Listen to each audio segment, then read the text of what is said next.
The Fan. Time to head to the voicemail of Truth and Reason. This one about Baker Mayfield.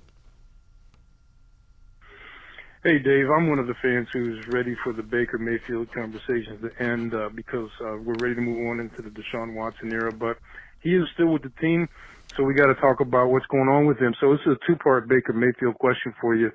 So I'd love to hear your thoughts on, one, we're hearing the coaches and other folks talk so much about the intelligence and the football IQ that Deshaun Watson, Jacoby Brissett, and of course Josh Dobbs now bring to the football team and to that position group. So is that said another way, like a slight on Baker Mayfield's intelligence? Is that one of the reasons why they were looking to move on from him and to replace him, is because of his lack of football intelligence and football IQ?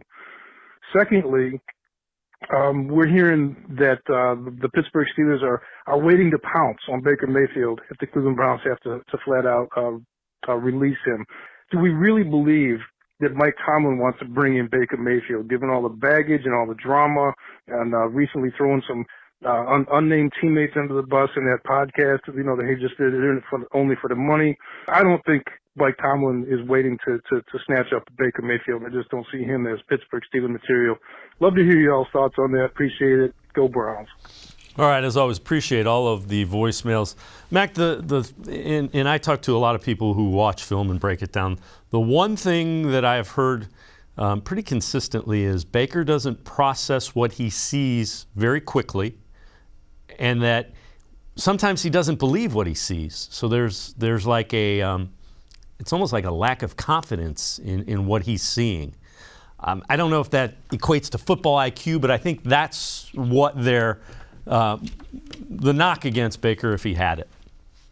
Yeah, and Dave, I would say this. I think that them adding Deshaun Watson, Josh Dobbs, and Jacoby Brissett, I don't think that's a slight to say that, they're intelligent people. I mean, hell, anytime you can get a rocket scientist for your third string QB, I think you take that. But again, keeping in mind, Jacoby Brissett was somebody who, was able to take on the Colts playbook mid-season and really able to take on that starting role in Indianapolis for a little while. So, I think that it's all guys that, again, have that kind of football IQ. Now, again, that's not a knock on Baker. That's just saying that these guys are extremely intelligent when it comes to the game and they're able to pick up quickly.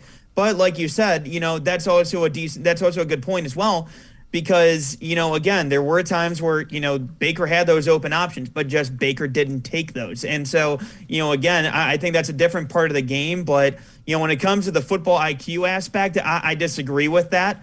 I don't think that's a slight. I think it's kind of a separate entities type of deal.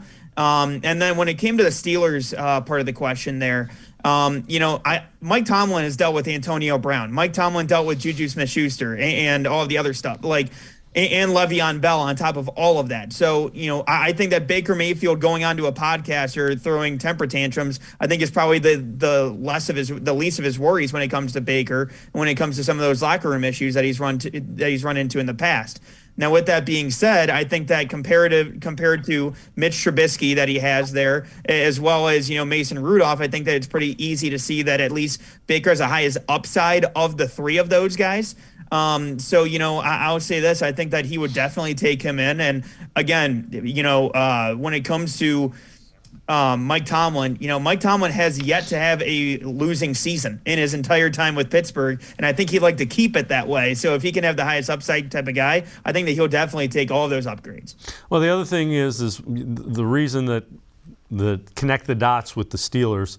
What Mike Tomlin said is none of the guys they have cost them any draft capital. So that's why they're saying if Baker Mayfield is released, that might be an area that, and then they clearly, it's Mitch Trubisky and Mason Rudolph, so you throw Baker Mayfield into that mix if he gets released. I don't think there's any way he's getting released.